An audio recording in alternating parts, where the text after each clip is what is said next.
We recommend listening to the CW Pod with a glass of Steeple Ridge Bourbon. Grown, distilled, well-rested, and bottled in Erling, Iowa. Now from the Channel Seed Studios, this is the CW Pod, fueled by Steeple Ridge.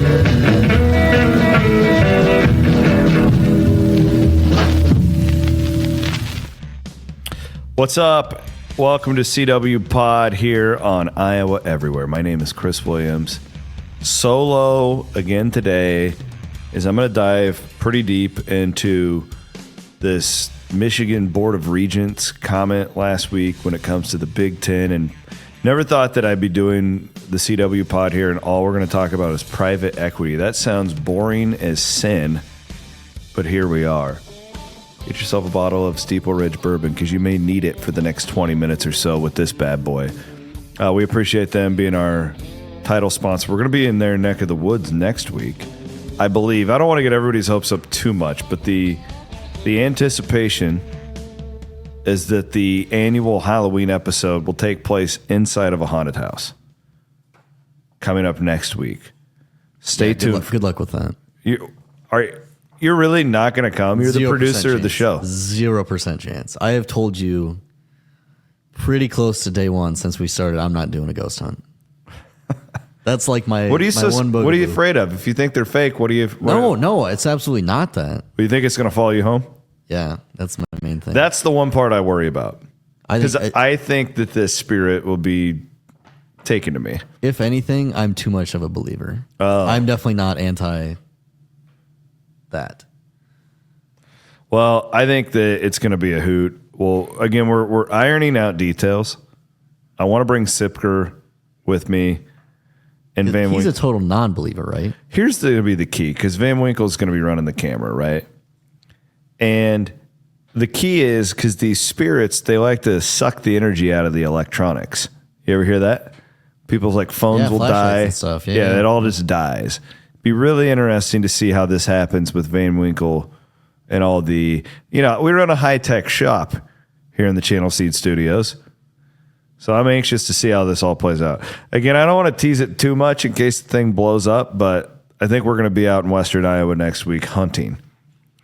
And when I get home, I'm going to need about an entire bottle of Steeple Ridge Bourbon at that point. Actually, it'd probably be these guys from Siouxland Scales. They're the new sponsor of the show. I'm going to tell you about them in the next coming weeks. Shout out to my guy, Nick. I bet he would like to go on a hunt. I bet he'd like to go on a hunt. All right, so we're going to do this. And again, I've been wanting to talk about this since last Friday. I kind of held off because I wanted to wrap my mind a little bit around it. I have gotten more information, and I do want to say this, that I do think this is going to happen. I do think there's going to be this infusion of cash coming into the Big Ten Conference. I don't think it's just going to be a Big Ten thing, for what it's worth. I think that Tony Petitti and his group are just the ones who happen to be talking about it the most. Right now, I would be shocked if this is not a conversation happening all throughout college athletics. We've heard about, these private equity firms and, buying parts of athletic departments, conferences, whatever. It's 2025, soon to be 2026, and we now should be at the point where we can anticipate just about anything happening. A lot of these people are very shameless. And I want to get back to the core before we get into what happened in Michigan last week. And then I'm going to talk about where I think this will actually end up going.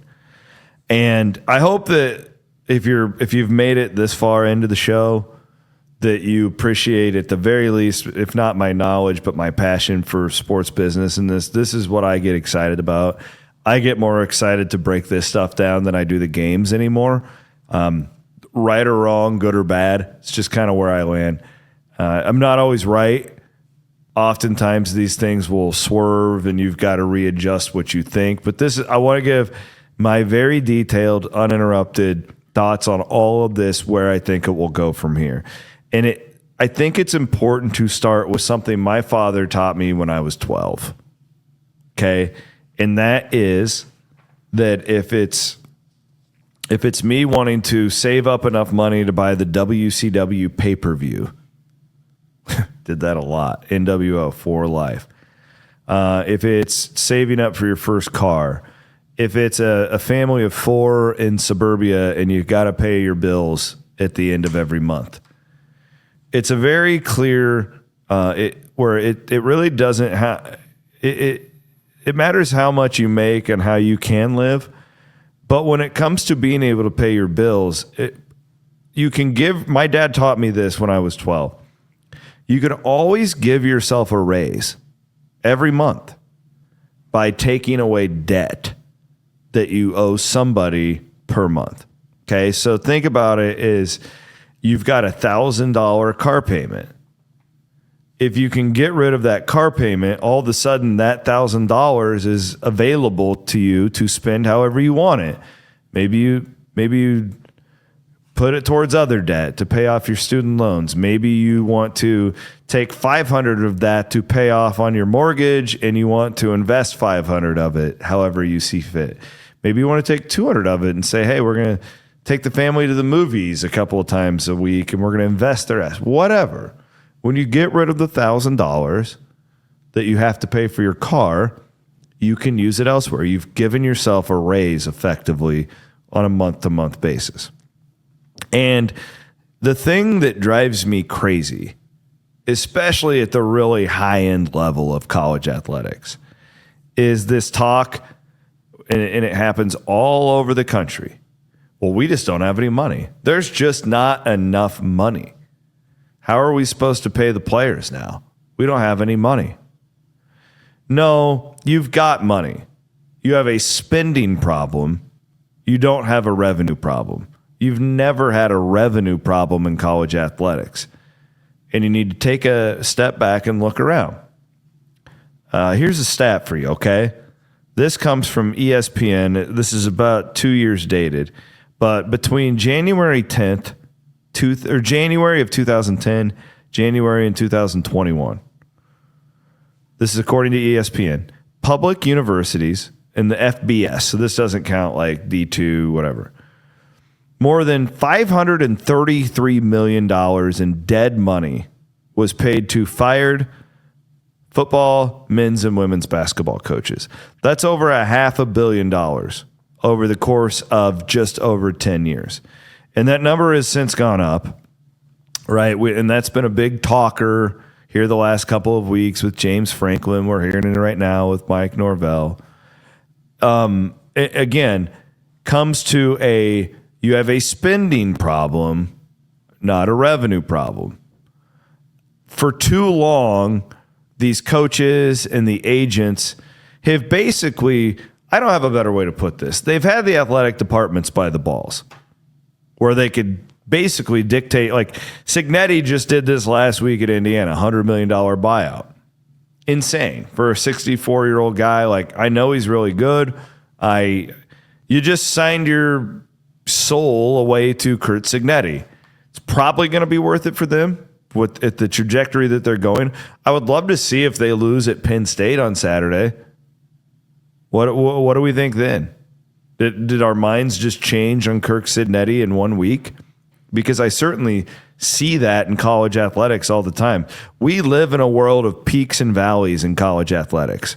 Right now, when you sign that guy to a $100 million buyout, everybody's apologizing. Everybody's clapping. Hey, great work, Indiana athletic director. That's freaking genius. Yeah, until he loses a couple of games. And then they can flip like that. And then all of a sudden, it's the stupidest deal in history. And your fans are, they got the pitchforks and they're doing all that. It can flip. Look at James Franklin. Last year, he was a game away from playing for a national championship.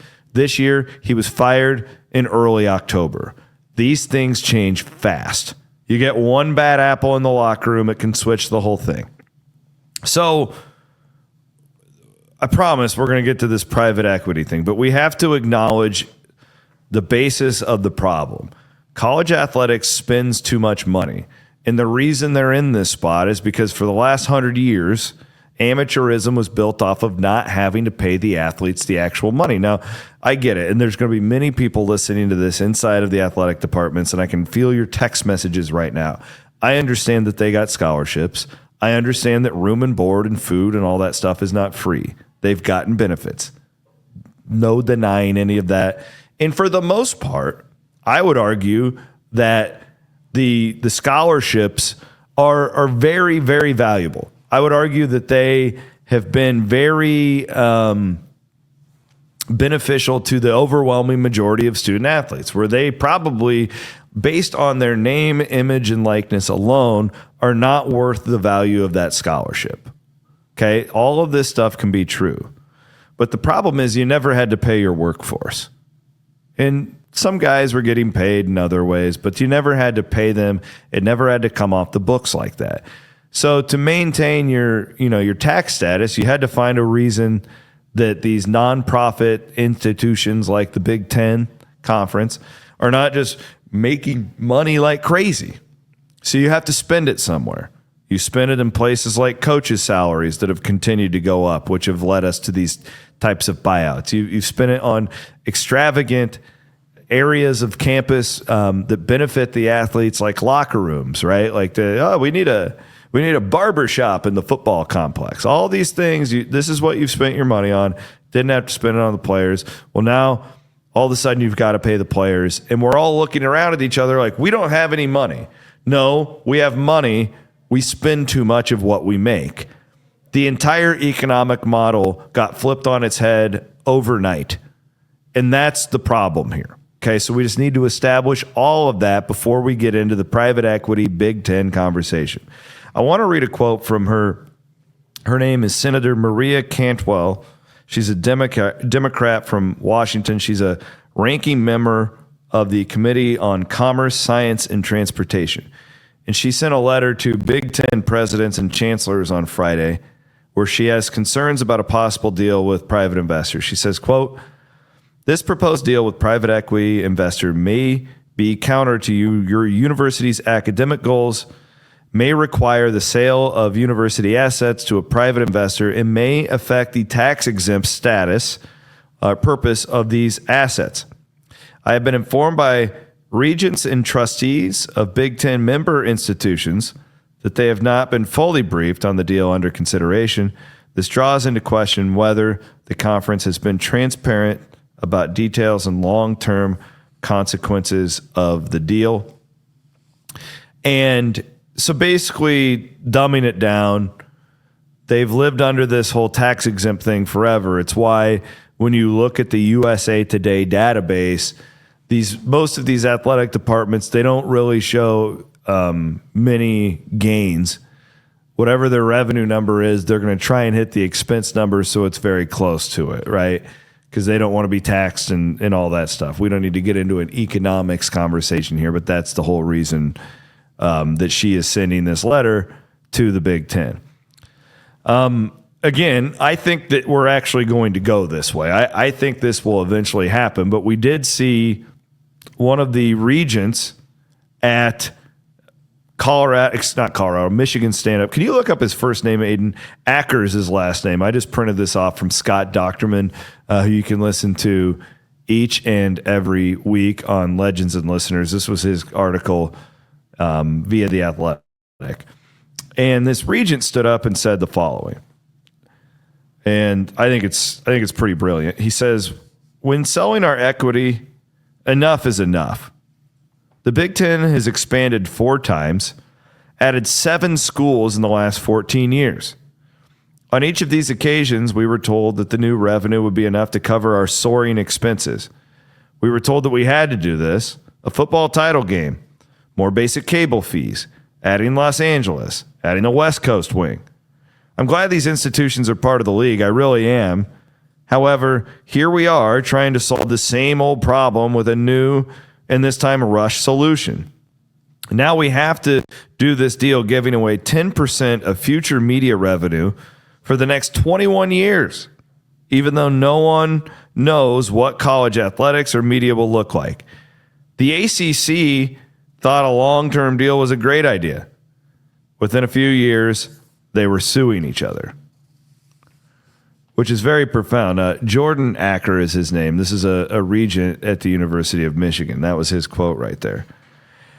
So, first of all, stand up, standing ovation. Completely agree with what that guy said. Again, though, you have to come back and recognize not a revenue problem. You guys have been making plenty of money. You probably haven't maximized the amount of money you could possibly make as if we would put all of this in a bundle and do what the NFL does. Nonetheless, it's not a revenue problem. It is a spending problem. Your soaring costs have been going up and up and up because of how you've spent in the past.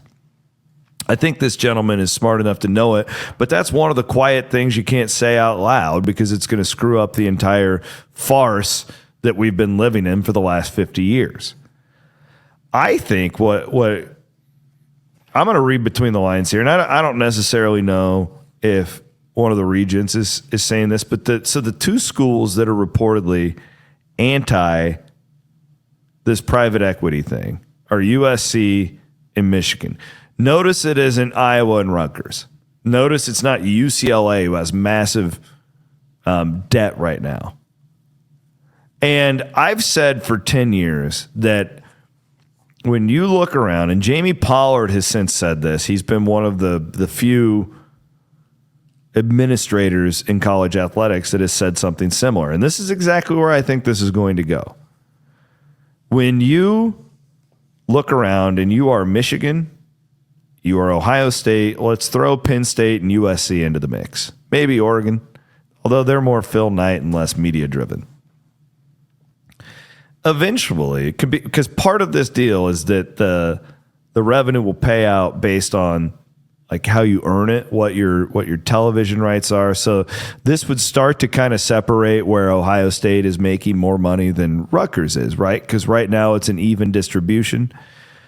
You know, I think we are the part he didn't say out loud about the long-term deal, because part of this deal is if they would take this deal with the private equity, they would have to sign their grant of rights, which basically gives the schools media revenue away through, I believe the year was 2036 or 2045. It was something way into the future where the Big Ten would have to sign a huge extension on that.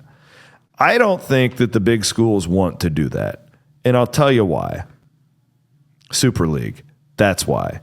And if you're an Iowa fan, I'd be a little bit nervous about this. I wouldn't be freaking out. I wouldn't be freaking out if you're an Iowa fan, but I'd be a little bit nervous about this. If I'm a Rutgers fan, if I'm a Maryland fan, if I'm a Northwestern fan, we're in deep trouble. That's how I would view some of the stuff that's coming out of USC and specifically Michigan. I don't think Michigan comes out and says something like this. Now, this is one Board of Regents. Okay, this is one guy's opinion. But he's albeit a very influential one. There comes a point where, and we're tiptoeing there right now with this new private equity thing and how, you know, the Ohio States would make a little bit more off of it than Illinois would or Indiana or whoever, the smaller schools. Not a great example right now with what Indiana is doing, but you guys see my point. I think what eventually will happen here is academics are going to have less and less to do with any of this, especially when you bring private equity involved. They don't give a damn about the, you know, science department at Michigan State. They don't care. This is an investment for them. So we're giving up part of our power. It's more and more sports driven. We're distancing ourselves from the university more and more every year. Well, what do they always tell you about the Big Ten? Well, you know, we are, you know, look at all the research money we get. And it's billions of dollars. Like, you know, I'm not poo-pooing any of that. But the farther we get away from the academics, which that's what we're doing here, I think the more power it will give Michigan, Ohio State, Penn State, USC to say, like, exactly why are we paying Purdue the same amount of money to be in this conference as us when it comes to academics? I think that's where this is going. I believe that they don't want to sign the long-term grant of rights for a couple of reasons. One, absolutely, as Eckert says, it would be foolish, I think, to do it for that long right now with everything that's changing. There's going to be more lawsuits. right? The $21 million thing is going to continue to go up. People are going to continue to challenge it. There's 0 point in locking yourself in to something you don't know about. And Aiden just got it for me. It was 2046. Thank you. I said 2045. But they would have to lock in their media rights to 2046. I mean, my God, think about what media was like 20 years ago. Like we might be all watching football games with Apple sunglasses on at that point. Like, what the hell? Like, will ESPN even exist? I know that sounds extreme, but I'm telling you, if Netflix, we just saw over the weekend, Apple comes in and steals Formula One from ESPN. Now, how much did ESPN want that product? I don't know, but Apple and Netflix and Amazon, they will get what they want. Their pockets are unlimited compared to traditional media. They will get what they want. So that is a very real thing. We don't want to sign it for 21 years from now, 20 years from now, or whatever, because we don't know how this is going to change. But I also don't think that they want to lock in the smaller schools. That would be a hell of a deal for Iowa. Like, if Iowa can get this deal, you take the private equity just to get your grant of rights done through 2046 because it secures you next to these other rich schools for that long. That would be a great deal. I would be shocked if anyone at the University of Iowa is anti what we're talking about right here. But I don't trust the big schools to really give a damn about Purdue and Rutgers. They don't, because at some point, like anything economically, there's usually a bubble somewhere, right? And we've seen that in 2008, the housing bubble, the dot-com bubble in 1999. It always hits at some point. Where is the bubble going to be with sports rights? And we haven't hit it yet. They predicted it was going to come 10 years ago. And it keeps going up because that is the one thing people don't skip over commercials on. Okay? And now you've got the you've got the tech companies, and they're coming in and they're driving up the price. Like, we haven't hit the bubble yet. Eventually we're going to. What's the best way for Michigan specifically, and in USC, and these big media programs in the Big Ten? What's the best way for them to increase revenue 20 years from now? And I believe it's going to be by kicking other teams out of the conference. Legally, right now, I don't know if you have a leg to stand on. Too many academics involved. You start doing stuff like this, and what Miss Cantwell, Democrat of Washington, is saying, when you start to separate academics from athletics, you could be in deep, deep trouble if you're a Purdue football fan. And like, where would Iowa end up? I think they would be okay, but I don't think they'd be on the same playing field as Ohio State. If this thing gets breaking down to the top 30 programs and markets, does Iowa make it? You're going to be right on the bubble, I think. So don't ever, when you guys read these things, don't ever take their word for granted. Like, these people will say anything. And I like this Acker. I mean, he's calling out his own league. He is. Like, I think there's coded language in here. Like, that's why I don't think they want to extend the grant of rights, because I think that there's probably going to be some shanking in the back alley that's probably going to happen here in the next 10, 15 years. Not going to happen now. But again, the more private equity, the more lawsuits, we are getting farther and farther away from the amateur model by the day. And it's going to free them up to do some things too. Do you really think Ohio State's sitting around being like, man, really going to feel bad for Purdue if we kick them out of the conference? Hell no. They don't. Stop it. Stop it. I mean, they may have 10 years ago, but we are professionalizing this thing by the day. This Acker is just, he's spot on, though. Like, you'll look at the destruction of the road trips, the rivalry in college athletics.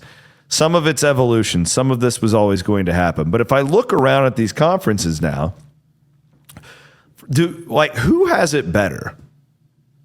Other than there's more revenue coming in, but the problem is the student athletes and the fans aren't ever feeling that extra revenue because the debt has gone up. The expenses have gone up too, right? So, like, I always say this, like, to the armchair Twitter quarterback who, well, we make more media revenue than you do. Oh, yeah? Is your parking cheaper when you go to the game? Have they cut down the price of a beer or a hot dog in the stadium? Hell no, because those prices keep going up too. None of this is about the fans. None of this is about the fans. College athletics doesn't have a revenue problem. You have to reject that. That has never been the case, and it likely never will be. There is a massive spending problem. And right now, over the course of like 5 to 6 years, we're in the middle of it, we are in a complete reckoning with how the economics of this business work. And to their credit, everybody isn't stupid. The problem is everybody works for themselves. Nobody's looking out for the greater whole. That's the issue. And that's been the case in this industry forever. Well, now we got a really big problem. The economic model was just completely turned upside down. Everything we've known where, the athletes didn't get paid, they weren't getting a check monthly, is what that means. You're making millions of dollars of television revenue, and the guys that are getting concussed out on the field get nothing from it. All of that's gone now. And now there's a court saying, no, you have to pay these people. Okay? Well, one, we need collective bargaining. That's a different podcast for a different day. They don't really have a seat at the table. It's still kind of crazy.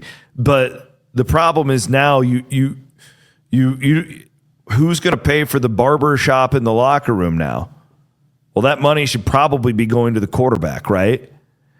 What are we going to do with coaching salaries? Because part of the reason that you were paying the coach $10 million is because you didn't have to pay the players. You see where I'm going with this? Like, this is really tricky. I don't think all these people who are making the decisions are idiots. I don't think they're bad people.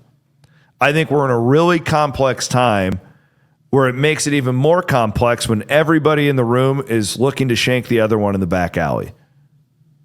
This is a time where we all need to work together on this. Instead, you've got two leagues that are trying to minimize the rest of them. You've got these groups of people in the smaller leagues that are just trying to, keep your face above water so you don't drown. But I don't read these comments and just take people's word for it. It's always coded in one way or another. The way I read the Michigan thing, and I don't even know if a board of regents, a guy on the regents can do this. Okay, I don't know. But it backed what I have thought for a long time. Of course, Ohio State and Michigan and USC don't want to sign a grant of rights through 2046. That would be a colossal mistake. If I am the president at the University of Iowa, I'm signing that agreement right now because that secures my financial future for the next 21 years. So we're going to see this in the Big Ten. Like, this is going to be really interesting. I think this eventually happens. Now, I think Ohio State and Michigan and USC are going to rig it for their favor, and they're going to kind of do to the rest of the league what the Big Ten and the SEC are doing to the ACC and the Big 12 right now. I don't think in 10 years, all these, that stupid Big Ten Network commercial where like the mascots are popping. I don't think this is a kumbaya conference in the next 10 years. I'm really interested to see what the SEC does here. Because the SEC kind of like now is a little bit more, I feel like they think they're more traditional. This Tony Petitti, this guy, you almost look at his resume, what he's trying to do with these play-in games and what he's talked about with the NCAA tournament. You almost look at Tony Petitti as this guy that's brought in from Major League Baseball, and his number one job is to kill college athletics and everything we love about it. That's what it feels like to me. Now, he will say, and he's quoted, "My job is to maximize revenue for the Big Ten institutions." Well, you're trying to do that. But again, the problem is this guy doesn't give a damn about our local communities and the student athletes at anywhere other than a Big Ten school. He just doesn't. And that's not his job. And that's kind of the problem, right? Isn't that kind of the problem where it comes down to it's like we need a czar who's looking down for the good of everyone? There ain't none of that in college athletics anymore. I don't think there ever was, but now the money is so big. The money is so big There's so much on the line that it really it's really terrifying when you think about it. And this isn't just a shot at the Big Ten. They're just the ones who are being reported on right now. Again, I'm fascinated by the SEC. I don't think they want to do stuff like this, but if their number one chief rival, the Big Ten's doing it, well, they're got to keep up with the Joneses, right? I guarantee you Brett Yormark is working on something like this right now. The ACC has to as well. But how far do you go? And now we got congressmen and women that are chiming in here. And I don't know where this goes, but I don't trust them. If I'm an Iowa fan,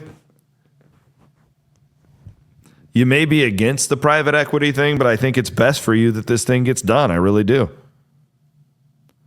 Because I could see, it's like the third time I've referenced it, they're going to get shanked in a back alley at some point. It's 50-50 for Iowa. When the academics are removed, and when it's all about your athletic department, when it's all about your football program, when it's all about money, the protection for a school like Iowa, the protection for a school like Minnesota, that's gone. The AAU thing, that doesn't really matter that much anymore. And that's where I fear we're going. I want to see a world, and again, I'll let the smarter people figure it out. I want college football and college basketball to exist where the players still have to go to class. And if they flunk it, they are academically ineligible. Like, I want that world to exist where they can still make a fair wage for what they are bringing to the institution. How do we get there? I don't know. I really don't. But I don't think this is the answer to get there. I don't think infusing $2 billion from private equity is probably going to be a great thing for the volleyball team. They can say that. They can say all they want. And I promise you they're going to spit out all sorts of talk. Well, this is going to keep the soccer team open for the next 6 years. They don't care. They don't care. Like that's not what this is about. Because if you give them $2 billion right now, they're going to find a way to spend it and probably screw it up because they've done it since the beginning of time in college athletics. Spending problem, not a revenue problem. That's all I've got for you. I need a freaking nostalgia now. How do you like that for an ad read? I promise it's coffee in this mug, but nonetheless, thank you for hanging out with me. I would love to hear your comments on this. This is complex. I don't pretend to know everything. I'm just very passionate about these topics. Leave your reviews. I'd prefer it if you gave us 5 stars, of course. Hit me up on X at Chris M. Williams. We are presented, as always, by our friends at Steeple Ridge. We're in the Iowa Everywhere Channel Seed Studios. Thanks for tuning in here on the CW Pod.